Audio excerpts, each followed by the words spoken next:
The Russian winter is cold and hard, especially if you're a refugee living in one of Ingushetia's overcrowded tent cities.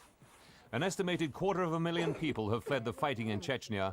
Most of them are in camps like this one at Sleptsovskaya. The living conditions here are so tough that one doctor says 80% of the refugees are suffering some kind of sickness. But it could get worse. The big fear is an epidemic of flu or tuberculosis. Dr. Said Visurov says that people are living in tents in huge numbers, and these are ideal conditions for the spread of epidemics. If one of them gets the flu, then, as a rule, everyone in the tent becomes ill. Said Visurov is one of a small group of doctors doing what they can, but they're not getting the medicines and equipment they need. The United Nations aid agencies have been slow to move on the Chechen crisis. The Russians have not exactly been helpful. 13-year-old Ruslan Amokov is suffering acute abdominal pains.